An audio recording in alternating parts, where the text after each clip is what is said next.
Ilya intentaba no mostrar a su madre lo mucho que se preocupaba por ella. Había un acuerdo tácito entre ellos. Él no la atormentaría con su simpatía y fingía que estaba sana. Permitía que la visitara la enfermera del vecino, aunque actuaba como si no fuera necesario. Y también hablaban de planes de futuro, como si tuvieran décadas por delante.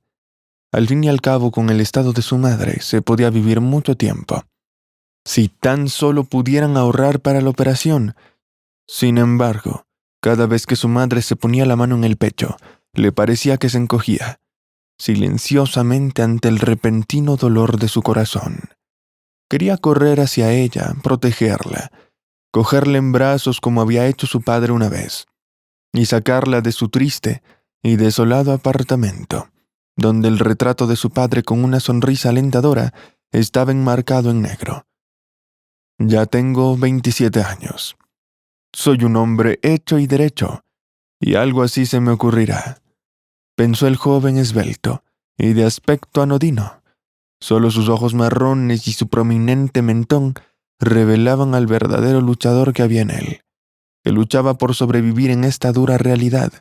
Todos los demás aspectos de su apariencia le hacían parecer un niño prematuramente crecido o un triste elfo desterrado de su cálido y amable mundo por unas criaturas malévolas. Pero los musculosos brazos y piernas, junto con el resto de su musculatura, demostraban que este elfo sí podía valerse por sí mismo. El entrenamiento deportivo de su infancia no había sido en vano. Gracias a su padre, nunca se saltó un día de entrenamiento, excepto el día en que enterraron a su padre, y los días en que su madre fue llevada al hospital con convulsiones. El resto del tiempo, a pesar de trabajar como taxista y enseñar artes marciales mixtas, realizaba todos los días la misma serie de ejercicios. En primer lugar, era el legado de su padre. Y en segundo lugar, no podía convertirse en uno de esos entrenadores débiles con cara sin vida. Porque en general, ¿qué hay que decir? Casi no escuchan a nadie. En cambio, copian su comportamiento. Así que no puedes permitirte mostrar debilidad. Ilya, ¿a dónde vas otra vez? La voz de su madre interrumpió sus pensamientos. Dime qué estás planeando. ¿Por qué te vas a Tiumen en tu coche destartalado? Mamá, no es una ruina. Sergei me dará su Niva casi nuevo. Llevaré turistas a Tobloks en vez de a él de excursión, y te traeré un papel rojo brillante.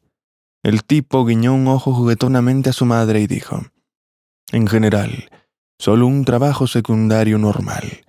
Volveré mañana. No tendrás tiempo de echarme de menos.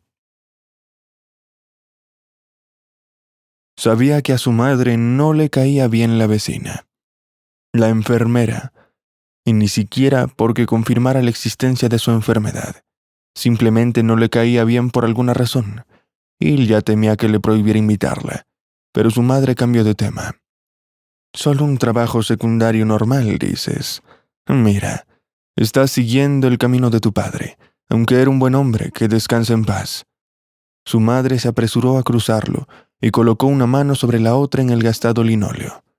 Su madre había empeorado mucho en los últimos 2 años. Solía ser delicada y alegre, siempre contando chistes, pero de repente algo se rompió en ella. La primera vez sufrió cambios graves tras la muerte de su padre, y la segunda hace un par de años no podía entender lo que había pasado, y se apresuró a ganar dinero para su operación. Por eso aceptó esos trabajos secundarios, pero no quería que su madre supiera lo preocupado que estaba, así que se limitaba a bromear. Verás, si mi padre tenía problemas, al menos los solucionaba él mismo, como un hombre de verdad. ¿Y qué nos dejó? Una vida feliz. Ilya recordaba mal a su padre, a pesar de que murió cuando solo tenía 12 años. En primer lugar, su padre estaba constantemente de viaje, y en segundo lugar, los recuerdos, como si le ahorraran dolor, iban borrando poco a poco la imagen de su amada persona. A veces Ilya tenía no ser capaz de recordar nada en absoluto. La memoria seguía robándole detalles preciosos, fragmentos inestimables de recuerdos.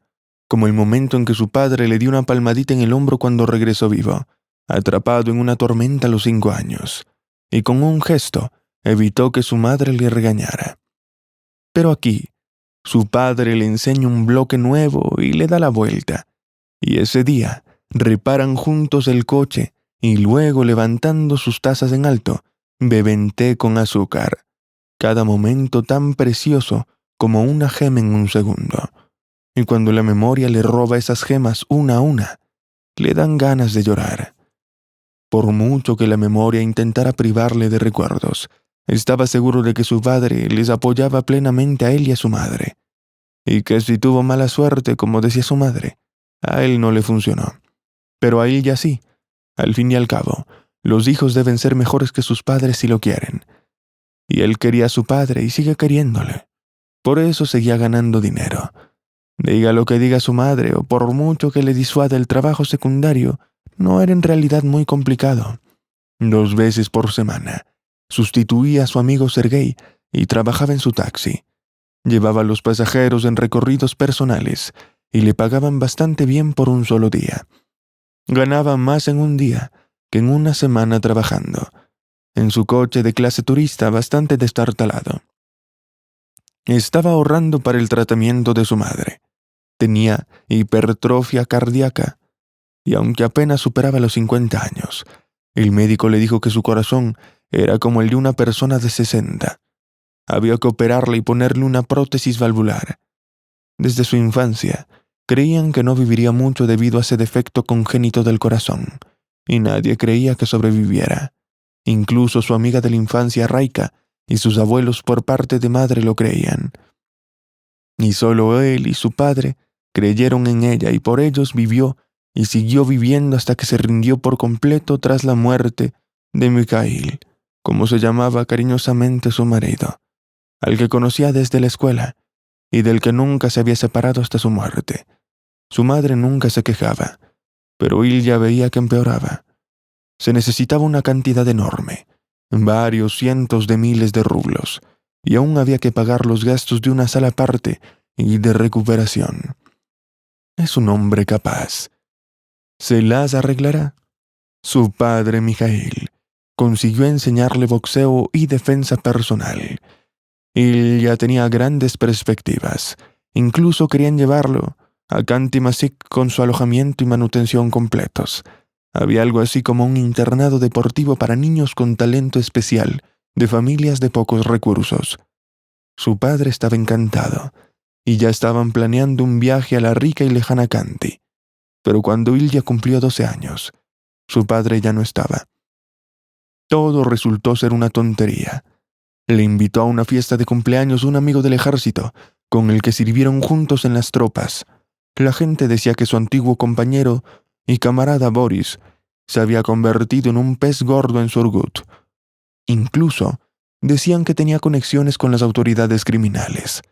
Pero cuando su madre le contó todo esto, el padre de Ilya se limitó a reír y bromear diciendo: «¿Por qué estás tan triste? Surgut es una gran ciudad. No es este pequeño pueblo. Tal vez Boris me ayude. Después de todo, somos como hermanos. Y curaremos a mamá. Estará aún más guapa y más joven, aunque no hay ningún sitio mejor que este». Su padre rió. A su madre no le gustaba su amigo Boris. De vez en cuando le daba a su marido algunos extraños trabajos secundarios, después de los cuales traía demasiado dinero. Pero siempre volvía triste y pensativo.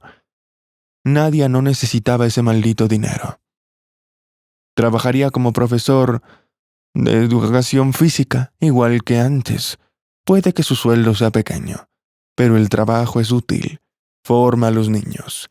Además, ¿dónde puede trabajar con su conmoción cerebral ocasional, su sordera que empeora periódicamente y a menudo una pierna que le falla? Además, aún es joven. No ha cumplido los 40, le dijo a su marido. «Te lo ruego, no hace falta que te vayas. Y sabes cómo eres para mí. En una palabra, si hay algún problema, seguro que te metes en él. Da las gracias, discúlpate. Hace poco soñé que en el aniversario de Boris, tu difunta madre te espera». Tú pequeño corriendo hacia ella con traje y camisa blanca. No hace falta que vayas. Se verán más tarde. ¿Cómo podría? No lo entiendes, no se acepta así. Habrá otros chicos de nuestro grupo. Incluso me envió los billetes y pagó el hotel. ¿Recuerdas a Boris? Es un gran tipo. Siempre vuelvo. Lo recuerdo, respondió la madre. Tu Boris es extraño. Constantemente aspira a cosas más altas, se junta con los ricos. Eso no lo llevará a nada bueno. ¿Y cómo sabes los rumores que corren sobre él? Muy bien, no exageres. El padre levantó fácilmente a la madre en brazos y la hizo girar por el apartamento cantando una canción. Lo sé. Solo el del tal plano me ayuda. La madre se sonrojó y sonrió en sus brazos. Y yo me alegré de que mi padre se alegrara. No sabía que deltaplano era un apodo de Boris por su parecido con Valery Leontiev cuando era joven. Eso llevaría a mi padre a la ruina en pocos días. Al cabo de una semana, mi padre vio partir a Boris en el coche. Aunque había bebido mucho en el restaurante, las viejas costumbres no mueren.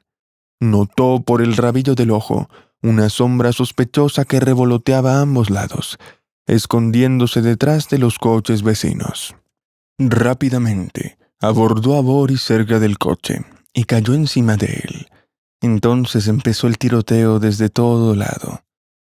Como contó más tarde el campesino calvo de hombros anchos, nariz como una patata, labios ofendidos y fruncidos, y ojos verde pantano, que llegó con el féretro de su madre y su padre. ¿Sabes, Nadia? En esta situación estaba totalmente borracho y no podía ver nada a mi alrededor. Apenas tenía los ojos abiertos. Y entonces tu Mijail me dio un fuerte golpe en la cara y me caí. No podía entender nada. Y ya estaba sangrando. El deltaplano esperaba unas palabras de la esposa de su amigo fallecido, pero parecía congelada, y decidió continuar la historia. Pero consiguió empujarme bajo el coche con su cuerpo como un corcho, bloqueando el espacio delante del jeep. Dispararon por delante y por detrás. Mi coche estaba aparcado junto al muro. Allí estaba yo, tumbado como en una cueva. No podía moverme. ¿Qué podía hacer? Nadia, piénsalo tú mismo. El labio de Boris sobresalía aún más de lo habitual, y la nariz se hinchó de mocos. Se sonó la nariz en un enorme pañuelo a cuadros y añadió: luego quisieron quemar el coche con nosotros dentro, para asegurarse de enviarme al más allá, y yo borracho ni siquiera me asusté. Solo pensaba: oh, ahora con Mijail celebraremos juntos el viaje al otro lado. Pero no es el destino, no es el destino, mis chicos. Ya los atrapamos. Y en general, vengamos a Mijail. No queda nadie. Lo que quiero decir es, múdate ahora a Surgut conmigo. Te compraré un apartamento nuevo. O si quieres en cualquier otra ciudad. Empezaremos de cero. Seré como un tío querido para ti. No te dejaré dejar tu trabajo. Enviaré a Ilya a una sección en Kanti. Mijail dijo que hay grandes esperanzas. Tío Boris dijo algo más y habló. Mi madre se quedó callada y en silencio. Pero después de eso, Ilya no podía recordar nada. Temblaba, se ahogaba en lágrimas y de repente su cuerpo se puso flácido. Lo último que sintió fue su propia nuca. Un sonido sordo al golpear el suelo de madera pintada, y luego cayó en una serie de pesadillas, en las que gente con máscaras negras y armas corrían de todas partes, se arrastraban por todos lados como serpientes y disparaban con balas. Él ya quería proteger a su padre, pero por alguna razón, su padre estaba en medio de todo aquello, guiñándole alegremente el ojo a su hijo. Al otro lado, había un ángel de verdad con enormes alas blancas como la nieve. Llevaba puesto el reloj de premio de su padre y daba golpecitos en ellas, dando a entender que ahora era hora de irse. El padre quiso gritarle algo, pero el pequeño Ilya no pudo oírlo. Daría cualquier cosa por saber que su padre le dijo en aquel momento. Pero ahora, para averiguarlo, tendría que vivir una larga vida y entonces volverían a encontrarse, y lo sabría todo. Con esos pensamientos, el niño, de repente adulto, se despertó al tercer día en el hospital. Resultó que ya habían enterrado a su padre, y no tuvo tiempo de despedirse de él. Él ya quería hablar más con el tío Boris, y averiguar más cosas sobre lo que su padre dijo en sus últimos días, y en general, sobre cómo servían juntos, cómo estudiaban en la escuela. Pero su madre dijo en tono glacial: «Ilya, sabes cuánto te quiero, pero no volverás a ver a esa persona.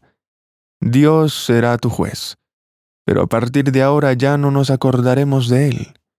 Así terminó aquella historia, y su vida con mamá cambió drásticamente.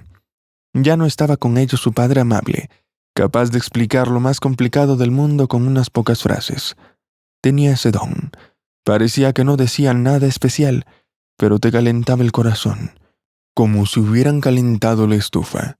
El día en que la ventisca huya fuera de las ventanas, lleva esas palabras y la amable sonrisa de tu padre durante todo el día, y nada te asustará. Solo el amor y la bondad son reales. Todo lo demás son fantasmas tontos. Puedes superar cualquier día difícil mientras tengas a mamá y a papá, que se quieren y te quieren. Ilya despertó de sus recuerdos y se dio cuenta de que era hora de ir a ganar dinero. Solo tenía que decirle a la vecina, la enfermera Ira, que fuera a ver cómo estaba su madre. Comprendía que la vivaracha y coqueta vecina se interesaba por él, pero también sabía que nunca estarían juntos. Era agradable, pero bueno. Ella era como una lagartija sentada en una roca, regodeándose en su propia belleza, pero infinitamente distante y esquiva. Si una ligera sombra caía sobre ella, escapaba rápidamente, dejando solo su cola tras de sí. Sin embargo, no era millonario, y nadie cuidaría de su madre por más de 500 rublos al día. Aunque tuvieran que venir varias veces al día y administrarle inyecciones, en lugar de quedarse sentados todo el día. Le dijo Ilya sin rodeos: «Lo siento, no pasará nada entre nosotros. Soy un tipo directo, y si estás cuidando de mi madre con la intención de acercarte a mí, entonces debería decirlo de antemano por tu bien y el mío». Ira giró en su sitio y dijo que los vecinos debían ayudarse mutuamente.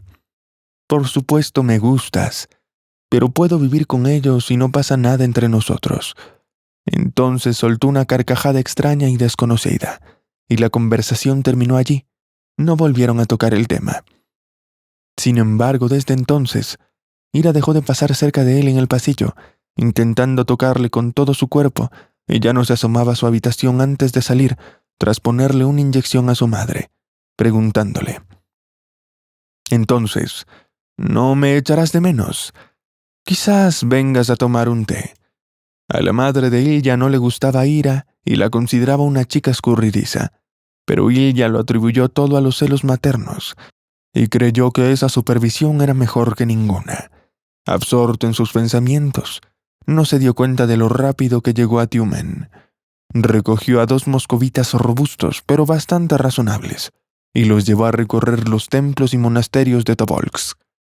Se lo estaban pasando bien en el coche, y él solo oía: «Moscú, sí, escucha». Pero eso no le molestaba.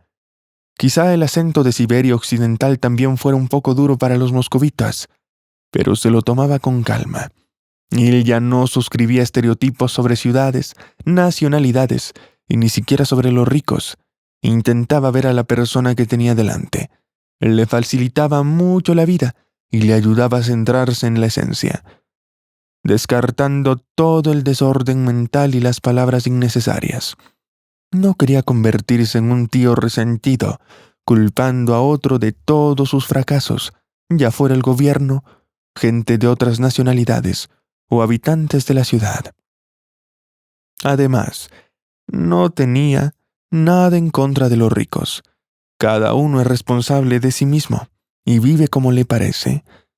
Al acercarse al lugar, vio a un tipo descarado que circulaba por la carretera a velocidad temeraria, desviándose constantemente hacia el tráfico que circulaba en sentido contrario. Ilya quiso aminorar la marcha. Sabía por experiencia que la vida es la mejor maestra. Pero el hombre que iba detrás de él también tenía prisa, aunque conducía con precaución. Delante de ellos, un jeep deportivo intentó saltarse un semáforo en rojo antes de la intersección, pero de repente una furgoneta blindada saltó el cruce. Los conductores frenaron en seco y por alguna razón la furgoneta retrocedió ligeramente, lo que le hizo colisionar con el Niva casi nuevo, que su amigo había comprado hace solo 6 meses, específicamente para trabajar de taxi. Afortunadamente, su amigo había instalado un parachoques casero de acero auténtico en la parte delantera, lo que podría haber supuesto una multa para Sergei, pero su hermano de la policía de tráfico le sacaría del apuro. Así que gracias a la protección metálica delantera, el Niva solo se sacudió un poco, pero el precipitado jeep sufrió una abolladura importante. El guaperas de pelo rizado, como Ilya llamó mentalmente al apresurado conductor, resultó ser un hombre alto con un elegante traje gris y nobles gafas. Sin embargo, su sonrisa lobuna no presagiaba nada bueno. Enseguida quedó claro de que aquel hombre se había considerado en lo cierto durante los últimos 20 años y que todos los demás tienen la culpa. No es una buena persona. Es cobarde y peligrosa, pensó Ilya. Oye, apunta tu dirección y tu número de teléfono.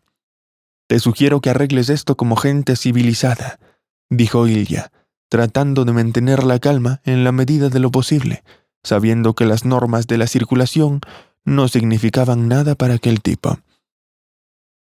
Comprendo que las normas no se aplican para hombres como usted, dijo con serenidad. Llamaremos ahora mismo a la compañía de seguros y resolveremos esto. El hombre de pelo rizado se sonrojó y se hizo evidente que no tenía 40 años, como parecía al principio, sino unos 50. Inmediatamente se le notaron las arrugas en la cara y apretó los dientes con fiereza. Escucha, chico, ¿cómo te llamas? Soy Ilya. ¿Y tú? El joven no perdió la compostura. Sabía que en situaciones así había que mantener la calma y no dar a la otra persona motivos para explotar internamente. Daba la sensación de que se habían acumulado muchas cosas en el interior de aquel hombre. Al parecer hace mucho tiempo que nadie le retaba en una discusión de hombre a hombre. El chico guapo sisió entre dientes. Soy tu gran problema. Quizás de toda la vida. Así que este es el trato. Llamarás a este número y me traerás 5 de los grandes en 3 días. O acabarás en la cárcel. Ahí podrás probarte a ti mismo, tonto. Ilya echó un vistazo a los pasajeros. Los moscovitas estaban temerosamente apretados en sus asientos de la parte trasera, pero estaban bien. Razonó que llamaría a aquel tipo más tarde e intentaría hablar con él sin arrogancia. Quizás se enfadó como un pavo porque los pasajeros le miraban. No había necesidad de causar más problemas a su amigo, así que cogió en silencio la tarjeta de visita, sacó el móvil y marcó el número del tipo desde su bolsillo. Guarda mi número y mantente en contacto, dijo el joven. Bueno, trabajar de taxista no es fácil. Te enseña a contenerte porque te encuentras con gente diferente. Por supuesto, ya había tenido conflictos antes, pero ese tipo estaba como loco. Su cara se puso blanca y rígida como una máscara. Escupió y, por desgracia, dio en los vaqueros de Ilya. Con un suave pero firme puñetazo, el tipo puso fin a la conversación, e inesperadamente Anatoly se desplomó en el arcén. Mientras estaba sentado en la carretera, maniobró de repente, agarró a Ilya por las piernas.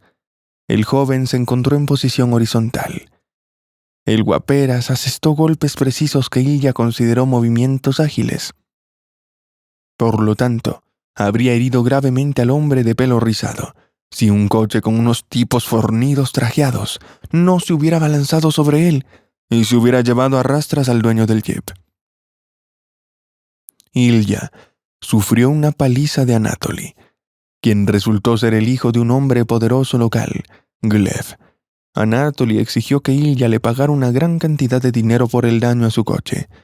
Ilya, asustado, se reunió con su amigo Valery, un detective privado, quien le advirtió sobre las conexiones peligrosas de Anatoly y su padre en la ciudad. Más tarde, Ilya fue arrestado por posesión de drogas en su coche y se encontró en la celda con hombres amenazantes.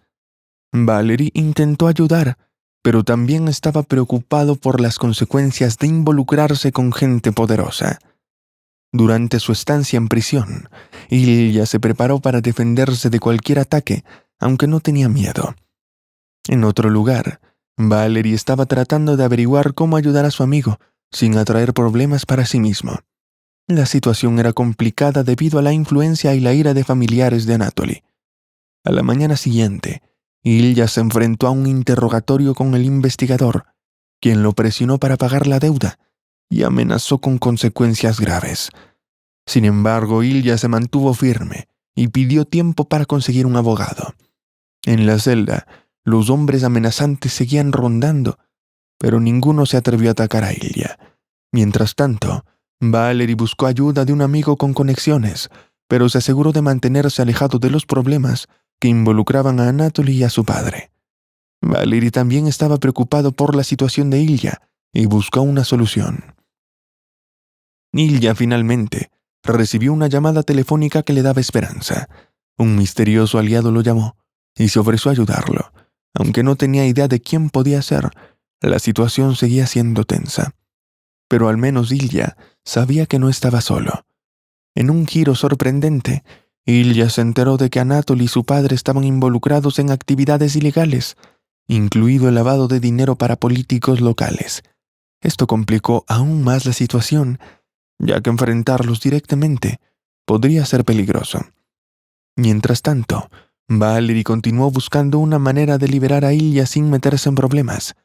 La presión estaba aumentando, ya que Ilya seguía en prisión y el tiempo se agotaba. Finalmente, el día siguiente trajo una oportunidad para Ilya. Valery descubrió que la evidencia en su contra estaba manipulada y que la persona que lo había incriminado era, de hecho, un aliado del grupo de Anatoly. Con esta información, Valery pudo presentar un caso sólido a favor de Ilya. En la corte, Ilya fue liberado de los cargos y se descubrió la corrupción detrás de su arresto. Anatoly y su padre fueron investigados y detenidos por sus actividades ilegales. Con todo resuelto, Ilya y Valery se reunieron y agradecieron la ayuda del misterioso aliado que los había acertado sobre la situación. Aunque seguían siendo conscientes del poder de la familia de Anatoly, al menos ahora tenían una ventaja. A partir de ese momento, Ilya y Valery decidieron mantenerse alejados de los problemas con gente poderosa y seguir su camino de la manera más segura. La experiencia les enseñó a ser cautelosos y a no subestimar los peligros que podían surgir en el camino. Aunque la amenaza había pasado, la historia de Ilya y Valery dejó una lección valiosa sobre la importancia de mantenerse alejado de asuntos turbios y de tratar de resolver los problemas con cabeza fría y prudencia. Con el tiempo, aprendieron a confiar en su intuición y en las personas más adecuadas, lo que les permitió navegar por un mundo complicado de la manera más segura. Pero no soy un novato. No te preocupes por mí. Todavía no le he dicho que vengo personalmente, para no crear un revuelo innecesario. Pero nadie le pondrá un dedo encima a Ilya. Puedes confiar en mí. Y otra cosa, has hecho bien en llamar. Siempre quise hacer algo por la familia de Mikhail, pero su mujer está enfadada conmigo, así que espera. Al pronunciar estas últimas palabras, le tembló la voz, y Valery sintió de pronto exultación en su interior. Ahí estaba la varita mágica con la que derrotarían a la tormenta. Ya estaba en camino. Valery quería transmitírselo todo a su amigo de inmediato, y sus contactos en la cárcel se lo permitían. Pero como Boris le había pedido que no agitara las cosas, eso es lo que haría. Al fin y al cabo, según su información, hasta los peces gordos de la ciudad temían al ala delta. Su equipo había conseguido proteger algunos recursos de petróleo y gas gracias a él. Pero lo más importante era que el tío Boris mantenía contacto con todos los veteranos del negocio del petróleo y el gas. Sabían mucho, y se habían asegurado de que sus conocimientos no desaparecerían prematuramente. Ya se sabe dónde acabarían, en manos de los Chevrakov y los de su calaña. El ala delta era simplemente una espina clavada en las regiones. Sin embargo, no importaba, ya que alguien más lo reemplazaría eventualmente, pero si surgiría la necesidad, podrían encontrar fácilmente una alternativa adecuada en caso de que su puesto volviera a quedar vacante debido a la marcha de otro, de los caballeros más bien desagradables, o a un encuentro con sus cuentas en el extranjero. La mañana puede ser amable después de todo, pensó Ilya cuando era capataz, vaciló y dijo: «Puede ser libre, ciudadano. Hemos aclarado el malentendido y, por así decirlo, le pedimos disculpas por las molestias». Se rió entre dientes y añadió: «Un camarada ya ha venido por ti, yo te escoltaré». Cuando Ilya se enteró de lo del camarada, se sintió inquieto. Tal vez simplemente querían eliminarlo discretamente, o tal vez Valery se las arregló para utilizar sus conexiones, pero resultó ser un desconocido que le esperaba, ancho de hombros y canoso. Se parecía a alguien, y la nariz con patata le resultaba familiar. El labio saliente ofendido le recordaba algo importante y conocido. «Tío Boris», dijo Ilya con inseguridad. «¿Y quién más, bobo? Ven aquí, deja que te abrace. Te pareces a tu padre», replicó con alegre voz de bajo. No se fueron a casa enseguida. Antes tuvieron una conversación en el hotel. A Ilya ya le habían preparado ropa limpia y un buen almuerzo. «Sabes, Ilya, quiero ayudar, porque lo necesito. No se trata de si lo necesitas o no». El tío Boris parecía leer los pensamientos de Ilya. Ilya quería darle las gracias por haberle sacado de la cárcel, pero no quería aceptar dinero para el tratamiento de su madre o un nuevo apartamento. «Tío Boris, ya estoy grande. He ahorrado 1/3 del dinero para la operación. ¿Cómo no voy a respetarme a mí mismo? Ya has ayudado mucho». Con ello solo hemos completado el primer acto. Todavía intentarán vengarse de ti a tus espaldas, los conozco. Así que necesitaremos vigilarte durante al menos 1 año o 2. Puedes mudarte a Surgut conmigo. Estarás bajo mi protección de hombre a hombre. Te entiendo. Si algo así le pasara a mi amigo, yo también haría todo lo posible por su familia. Pero su madre no irá a ninguna parte. ¿Y cómo crees que debe explicar el dinero para el tratamiento de Alemania? ¿Cómo podría acumularlos un simple taxista? Lógico. De acuerdo. Pongámonos de acuerdo así. Tú vuelve a casa y no te preocupes por nada. Yo involucraré a Valery en la vigilancia. Además, será una fuente de ingresos para él. Tu madre no sospechará nada. Después de todo, él ya te visita a veces. Sí, genial. Y en cuanto al tratamiento, tendremos que traer el equipo y el médico a Tumen, directamente desde Alemania. Bueno, sí. La única cuestión es la suma. No es un problema. Y por favor no me hagas justificarme. No soy un ángel, Ilya, ni mucho menos. En la vida me han pasado todo tipo de cosas, pero no soy la peor persona. También tengo conciencia y sentido del deber hacia tu padre. ¿Dijo papá algo sobre mí en los últimos días de su vida?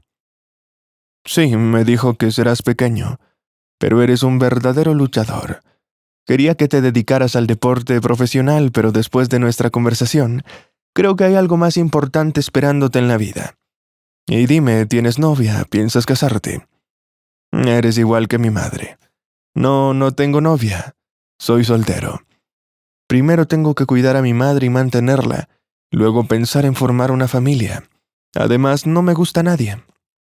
Bueno, tienes razón al plantear la cuestión con seriedad. Hay que elegir una esposa con cuidado. Perdóname, es solo la curiosidad de un viaje. Quería saber más sobre ti. Y también tenemos que averiguar cómo acomodarte a ti y a tu madre en el lugar de mi guardaespaldas, Katia. Escucha, tengo que irme dentro de 1 hora, pero te llamaré en cuanto todo esté listo para la operación de tu madre y para el asunto con los Chervalkov. Hay una pregunta más que me preocupa, pero no quiero hablar de ello hasta que todo esté claro. ¿De acuerdo? Sí, de acuerdo, tío Boris. No era un mojigato, y comprendió que él había actuado igual en el lugar del amigo de su padre. Quería saber más de su padre y de su servicio, pero se dio cuenta de que sería demasiado para una reunión tras una larga pausa. A partir de ese momento, la vida dio un giro decisivo. Valerie empezó a pasarse por allí casi todos los días, y mientras la madre estaba fuera visitando a una vecina para tomar una taza de té, instaló pequeñas cámaras del tamaño de la cabeza de una cerilla por todas partes. Y a la noche siguiente le dijo a su madre: «Tía Nadia, ¿no me ayudarás a arreglar mi vida personal?».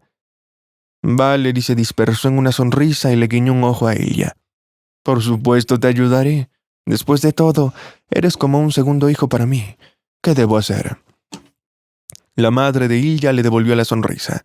Como a la mayoría de las mujeres, le encantaba organizar destinos felices para los recién casados, y en secreto deseaba que Ilya se casara por fin. Si algo le ocurría a ella, ¿cómo se las arreglaría él solo? Además, quería ver a sus nietos a tiempo.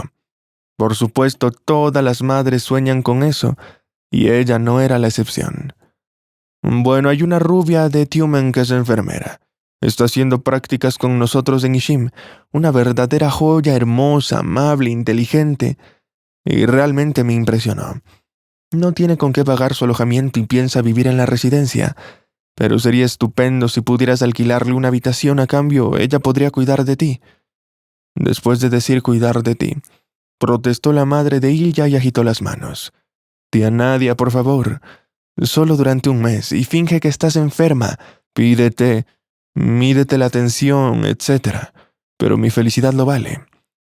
Valerie sonrió, mostrando su sonrisa más encantadora. «Oh, adulador, no puedo resistir a tu encanto. De acuerdo, aguantaré. En realidad soy Ilya, me ha estado molestando con su ira. Le digo, no necesito ayuda». Pero ella sigue viniendo y viniendo, elogiándome constantemente con alguna sonrisa forjada, como si fuera una vieja abuelita loca. Pero no necesito lástima. Y no estoy enferma. Soy yo misma, ¿entiendes? Entiendo, tía Nadia, entiendo. Deberíamos hacer clavos con esta gente, clavos más fuertes. Pero Katia es muy simpática, te caerá bien, concluyó Valerie. Cuando Ilya le acompañó a la salida, preguntó directamente: «Valerie, ¿es la misma Katia la guardaespaldas de la que hablaba el tío Boris? ¿Y cómo te diste cuenta?». «Bueno, nunca lo dudé, dame las gracias a mí». Tomé las riendas y presenté a la tía Nadia al guardaespaldas y a la enfermera en una sola persona. «¿Un guardaespaldas?». Ilya se sorprendió. «¿Por qué mamá necesita un guardaespaldas?». «Bueno, hermano, hay varias razones. Todo lo que necesitas saber. El tío Boris y yo estamos definitivamente a tu lado». «Valerie, nunca te di las gracias por tomar el Delta Plane. Bueno, para el tío Boris. Sé lo arriesgado que era. Nadie me lo habría hecho por mí. Nunca lo olvidaré. Vamos, ya sabes, soy el único de tu escuadrón. No lo habías olvidado». Ambos recordaron la victoria infantil sobre la tormenta y rieron como niños. 2 días después apareció Katia, una chica alta y deportista. Ocupó la tercera habitación vacía tras la muerte de su padre y se integró armoniosamente en la familia. Mamá no podía estar más contenta y no paraba de decir cosas bonitas de ella. Era evidente que la chica le caía bien. Katia, como dictaba su leyenda, a veces iba a trabajar, pero en el piso de arriba alquilaba un apartamento un hombre de aspecto deportivo que observaba regularmente lo que ocurría en su piso. Y había un par de personas discretas que la acompañaban, incluso a la tienda. Al mismo tiempo, Boris se las arregló para conseguir un dinero disparado, para los estándares de la gente corriente, para atraer a un brillante cirujano de Alemania. Y aunque le aseguraban que en Rusia se podían encontrar especialistas, era testarudo y solo confiaba en los que conocía personalmente o en los recomendados. Cuando aún faltaba un mes, Katia se encargó de abordar delicadamente el tema con la madre de Ilya. Cuando aún faltaba un mes para Katia, se encargó de abordar delicadamente el tema con la madre de Ilya, diciéndole que un destacado cirujano de Alemania iba a venir a Tumen y supuestamente estaba dispuesto a operar gratis a varias personas. De ese modo, los médicos locales podrían adquirir experiencia práctica con algunas técnicas quirúrgicas nuevas. La operación especializada fue precisamente organizada por Boris. De hecho, acogieron a otra docena de pacientes gratuitos para su tratamiento e incluso organizaron ruedas de prensa, durante las cuales el doctor Klaus Melming habló del repentino deseo de intercambiar experiencias con colegas en prótesis de válvulas cardíacas en personas con defectos congénitos. Invitó a cirujanos de su nivel a solicitar su asistencia durante las intervenciones. Los médicos no acababan de entenderlo, pero se presentaron varias solicitudes. Incluso un reputado cirujano de Moscú acudió y apoyó calurosamente la iniciativa de su colega alemán de realizar cirugías con fines benéficos y contribuir al avance de la ciencia. Así, cuando llegó Nadia, la madre de Ilya, se había reunido todo un consejo de excelentes cirujanos. Como estaba alojada en uno de los varios pabellones del departamento de beneficencia, como ella pensaba, nunca se le ocurrió que el amigo de su marido, con la ayuda de sus hijos y de su hijo adoptivo, quisieran hacerle un favor, incluso en contra de su voluntad.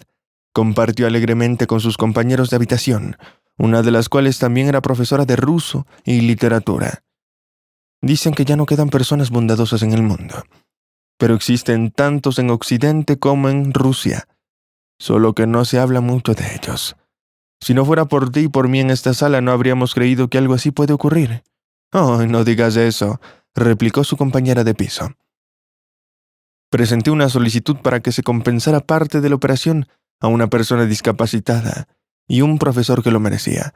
Y de repente, qué alegría, me dijeron venga totalmente gratis. Pensaba que aquí solo había un buen cirujano, pero me encuentro con todo un consejo. Además, todo es gratis, el viaje, el alojamiento, el tratamiento. El Estado se ocupa de nosotros. No tiene sentido criticar al gobierno, concedió Nadia. Lo que pasa es que los periodistas solo nos hablan de todo tipo de cosas malas, pero rara vez de la gente buena. Entonces las mujeres siguieron alabando el creciente humanismo y compasión de la sociedad. Otros pacientes, entre ellos otra enfermera de guardia y un cocinero, también se unieron a la conversación optimista y se prepararon con entusiasmo para la operación benéfica, entre comillas. En algún lugar entre bastidores, él seguía cumpliendo sus sueños, reconstruyendo la vida familiar de su amigo fallecido. Desde luego, no parecía un ángel, y se sentía sumamente torpe e incómodo en ese papel. No solo le preocupaban los vengativos Cherbaklov, sino también el secreto de su amigo, así que prometió no revelarlo nunca a nadie. El caso es que Mijail no solo servía en las tropas aerotransportadas, sino que durante mucho tiempo fue guardaespaldas personal de un general muy influyente. Era su trabajo más secundario en Surgut, y ese general le confió la custodia de importantes papeles que contenían mucha información comprometedora sobre personajes actuales del mundo del poder y los negocios. En su última reunión, le pidió a Boris que quemara esos papeles en cuanto se presentara la oportunidad. Sin embargo, Katia no pudo encontrar la puerta secreta de su habitación, a pesar de que Mijail la marcó con precisión en el plano. Y ahora, con Nadia en el quirófano e Ilya en el trabajo, hubo que enviar allí todo un equipo para registrar el apartamento, encontrar los documentos y destruirlos. Deltaplan dirigió la operación a distancia. Cuando el grupo ya estaba preparándose para colarse en la entrada y en el apartamento, de repente entró la vecina Ira, abriéndolo con su propia llave. El grupo recibió una señal de cancelación y empezaron a observar a la chica. Conocía ella el secreto de Mijail, pero ¿cómo? Al fin y al cabo, él solo se lo contó a su hijo y a su mujer y prohibió terminantemente hablar de esos documentos. Todo el mundo quedó helado de la sorpresa. Pero Ira no entró a la habitación donde ahora vivía Katia, pensando que estaba trabajando. En su lugar fue al frigorífico y tomó el analgésico que Nadia siempre bebía. Luego, Ira desenroscó cuidadosamente la tapa y dejó caer allí algo de la pipeta. Katia recibió una señal para que no saliera de la habitación y no se dejara ver, así que esperó pacientemente. Luego tomó el medicamento y lo envió urgentemente a analizar al laboratorio. Al anochecer, supo por qué el estado de la madre de Ilya se habría deteriorado bruscamente en los últimos 2 años, hasta el punto de que a veces ni siquiera podía levantarse. El astuto vecino, por alguna razón, estaba añadiendo un potente fármaco que, en el caso de un corazón débil, mataría a Nadia lenta, pero inexorablemente. ¿Pero por qué seguía viva e Ira quería matarla? Los Chervakov no podían haberla contractado porque el deterioro de su salud duraba ya 2 años. El conflicto se había producido hace muy poco. Ese misterio debía resolverse.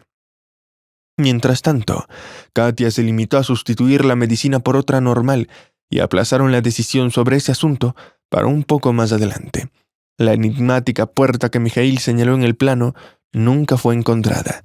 Simplemente no estaba allí, pero la solución llegó por un lado inesperado. Valery buscó en la base de datos de todos los propietarios de apartamentos del edificio y dio en el blanco. Otro apartamento pertenecía al difunto Mijail.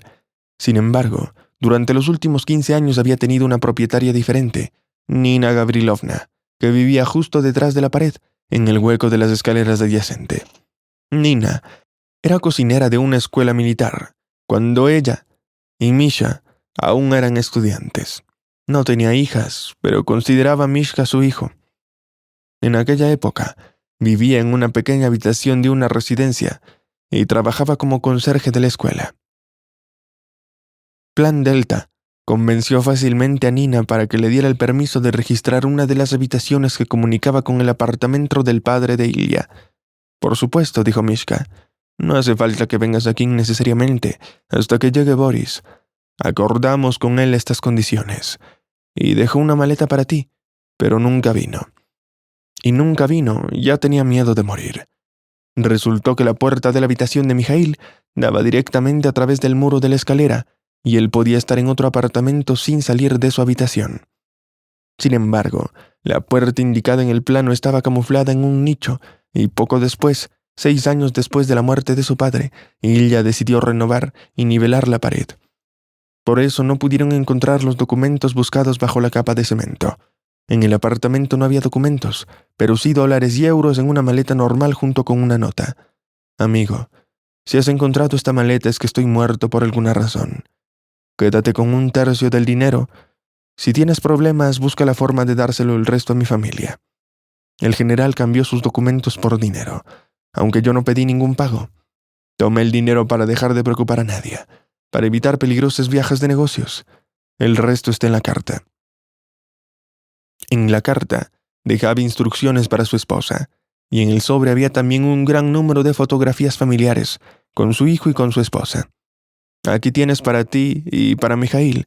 He pensado en todo, e incluso después de mi muerte, se dijo Boris. Decidió dar su 1/3 del dinero a Nina. Por la conversación se enteró de que su hija, que había conseguido recuperarse de un largo alcoholismo, estaba a punto de visitarla. La mujer había gastado todos sus ahorros en el tratamiento, y era dudoso que su hija pudiera trabajar. Bueno, ¿qué pasa, Boris? Ya tengo el apartamento. Pensé que vendrías tarde o temprano, y tendría que darte la propiedad a ti o a la mujer de Mijail, y nunca conté con el dinero.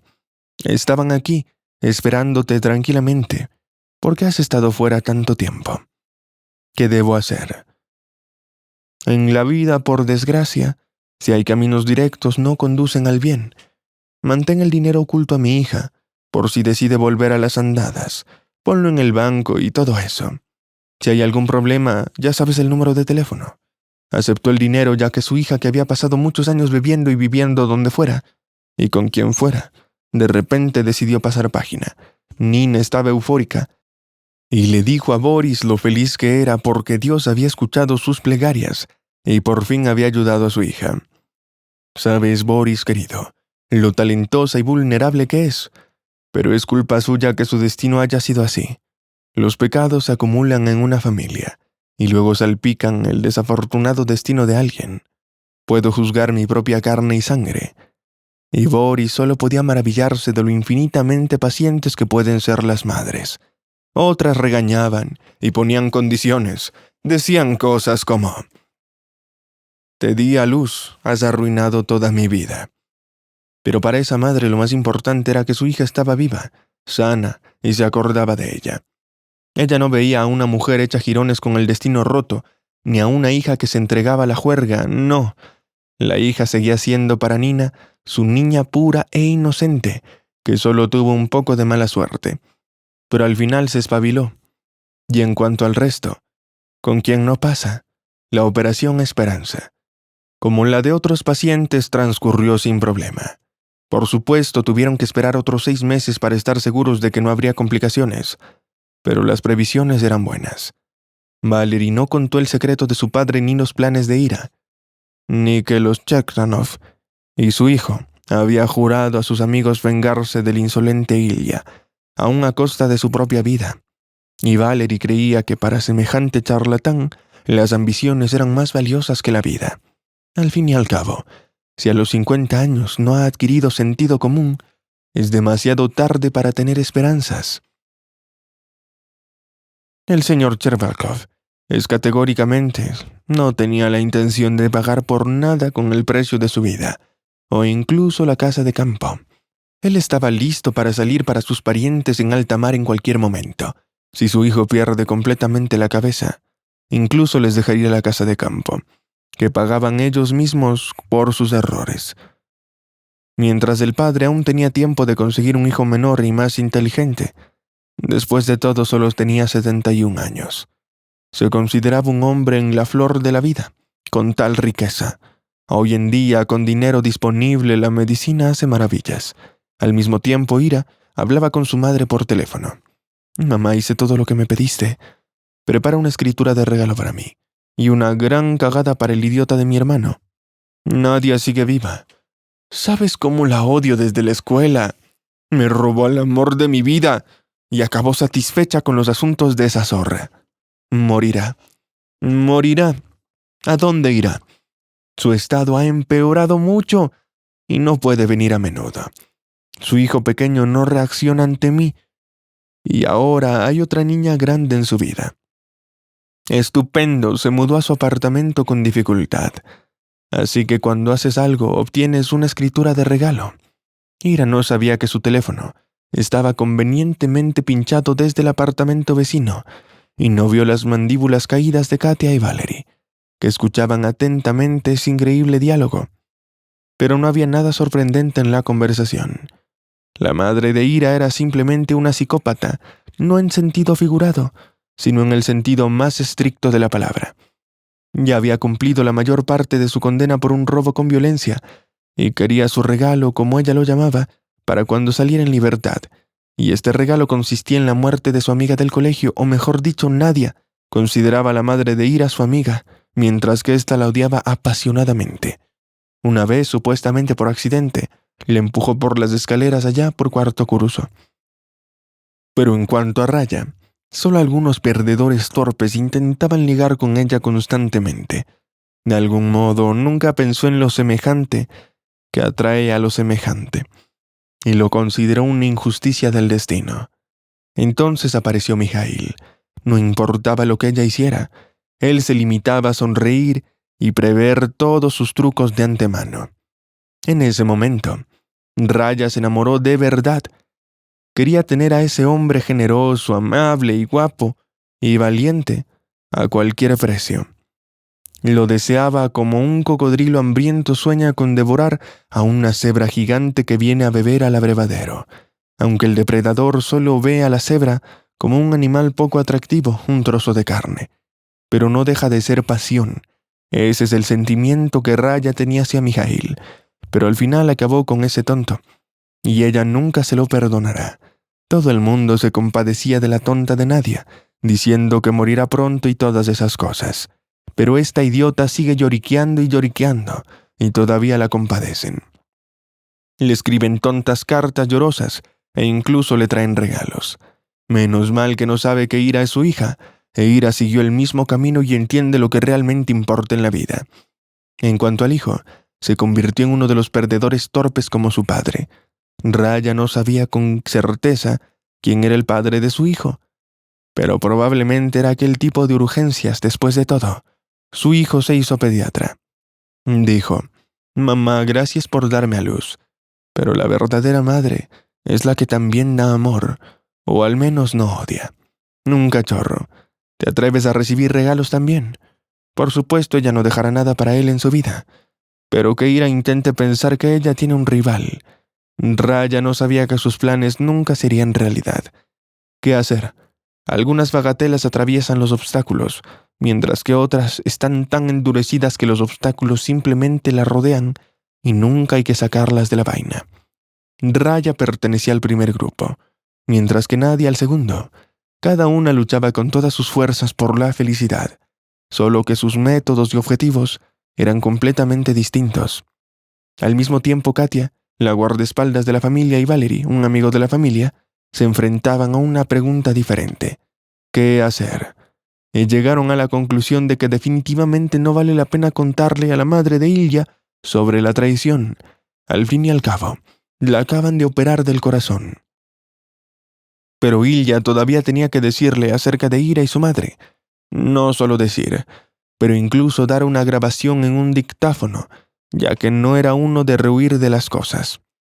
Trabajó con Valerie en una agencia de detectives de Tumen durante 4 años y tuvo éxito. Al día siguiente, Ilya invitó a Ira a su casa y le puso la grabación del dictáfono. Una conversación con su madre. Le enseñó un video en que su madre sustituía la medicación y una copia del informe del laboratorio. «Esto es ilegal. No probarás nada», se mofó el gato negro. «No necesito demostrar nada», replicó Ilya con calma. «¿Sabes dónde trabaja mi amigo? Encontramos algo incriminatorio sobre ti y tu madre». Ilya utilizó deliberadamente palabras que entendería una mujer joven, ya que era evidente que no comprendía la gravedad de la situación. Luego, sacó un montón de documentos preparados por Valerie, en los que se indicaba que los pacientes bajo el cuidado de Ira morirían con demasiada rapidez y frecuencia.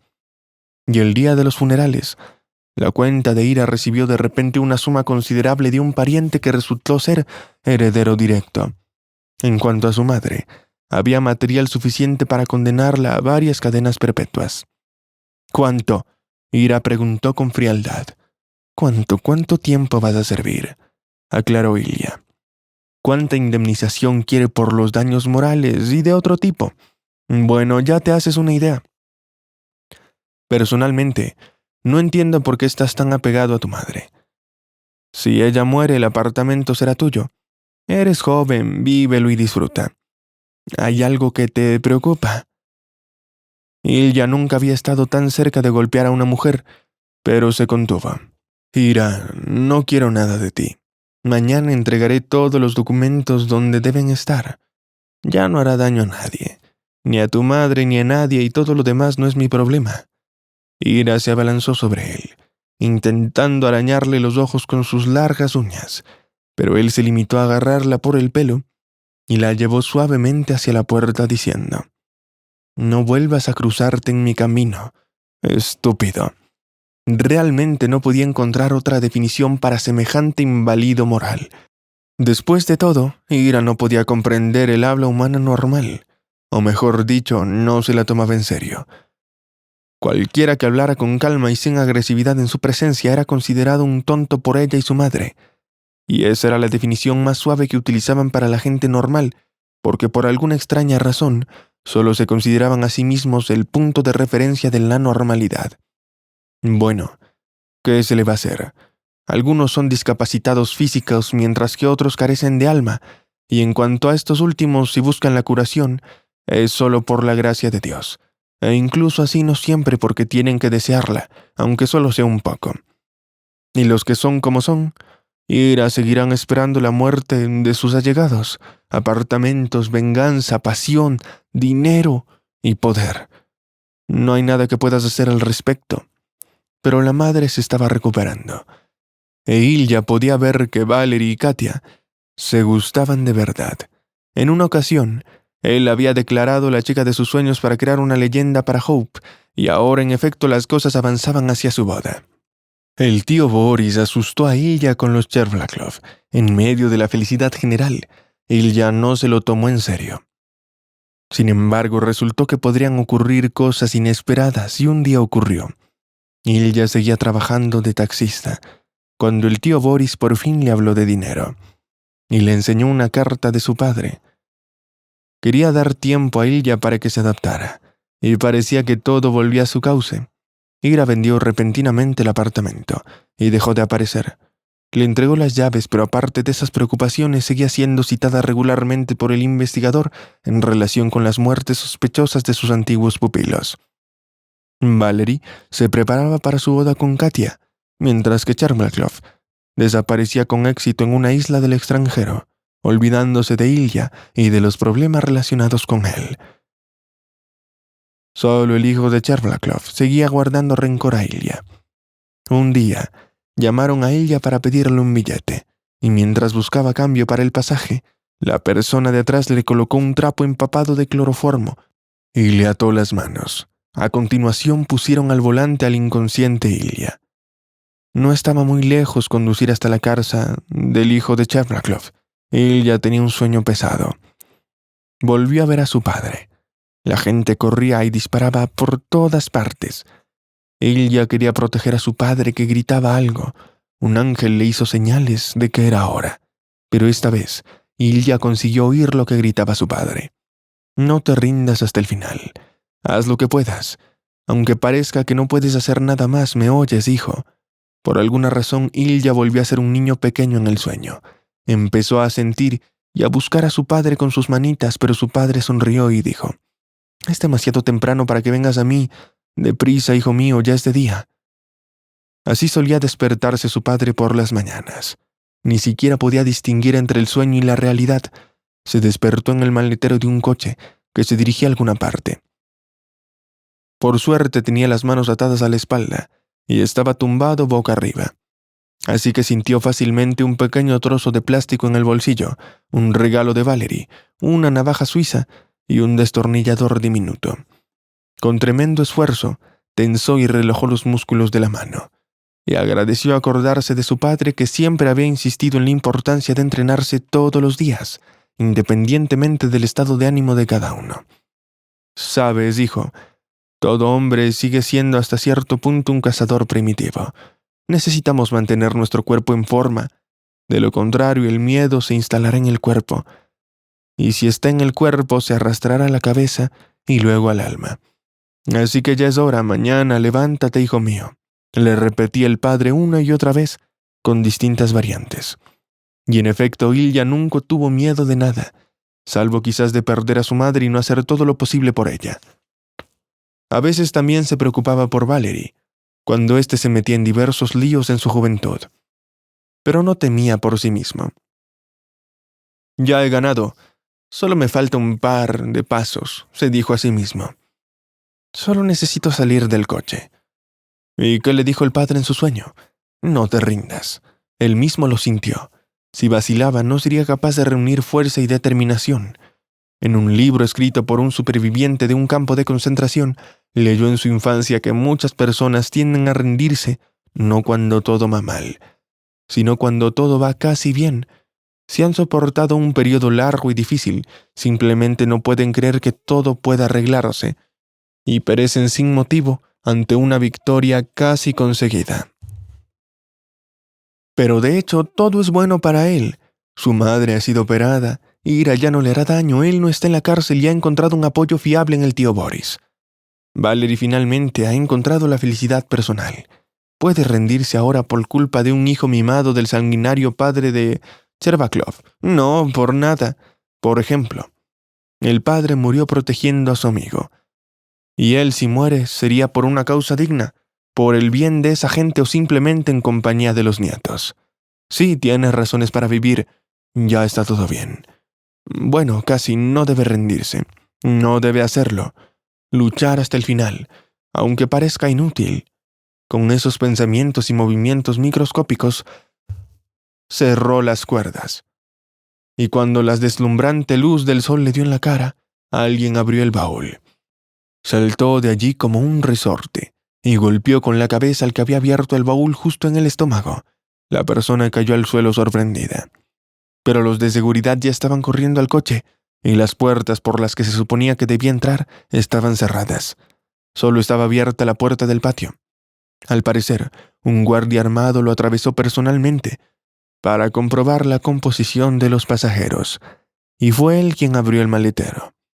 Desgraciadamente, la seguridad estaba demasiado cerca, y él estaba completamente indefenso. Gritaron y agitaron los brazos, sin tener a dónde huir. Había una vasta llanura delante, con la casa de Cherblaclof detrás, y ya lo habían atrapado y conducido al hijo.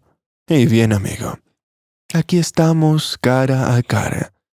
El guapo rizado se puso morado de placer, y ya permaneció en silencio. ¿Qué podía decir? Había perdido.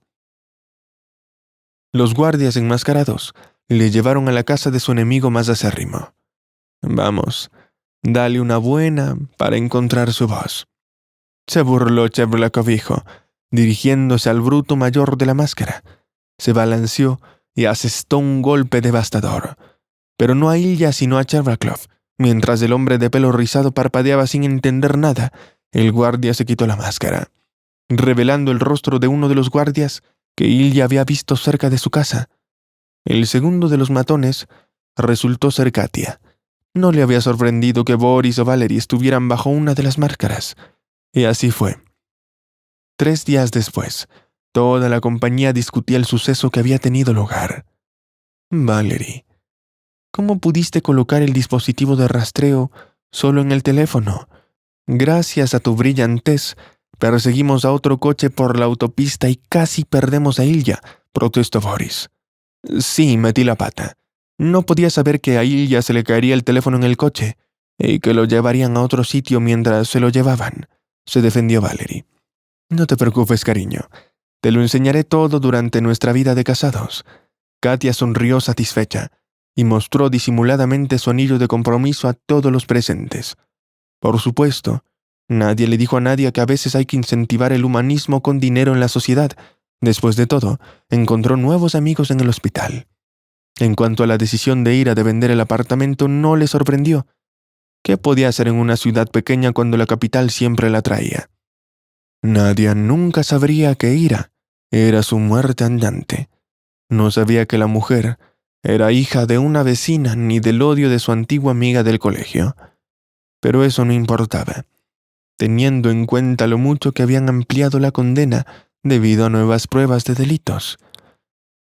Difícilmente el paraíso molestaría a Nadia. Pero lo que le salvó fue el tío Boris. Él ya se lo contó a su madre, y ella no se molestó en especificar cómo es que estaba cerca.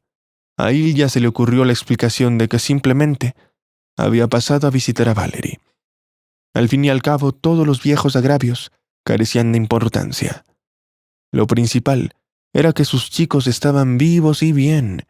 Por ejemplo, Valery ya se está cansando y quizás él ya haga lo mismo. Entonces habrá nietos. Hijo, esto es lo que pienso. Vamos a vivir a una gran ciudad, a Tiomen. Allí he hecho nuevos amigos a los que conocí durante la operación, dijo Ilya. No sabía que su padre se lo había preguntado a su madre en la carta que le entregó el tío Boris. Le pedía que empezara una nueva vida en la que nada le recordara la anterior. Y le explicaba con detalle que el dinero que ella e Ilya recibían lo ganaban honradamente. Papá sabía con qué delicadeza trataba a su mujer en esos asuntos. En la carta Ilya solo escribió: «Te amo, mi pequeño hijo», y adjunto todas las fotografías en las que él y su madre y el propio Ilya estaban presentes. Eran más de 100. No podía haber mejor regalo de un padre. «¿Y qué le pasó?», preguntó Ilya. «No te preocupes por él. Papá, siguiendo a la antigua sabiduría astuta, lo implicó en todas sus maquinaciones y salió limpio. Así que tendrá tiempo de sobra para reflexionar sobre la justicia. Un mínimo de 15 años», rió Boris.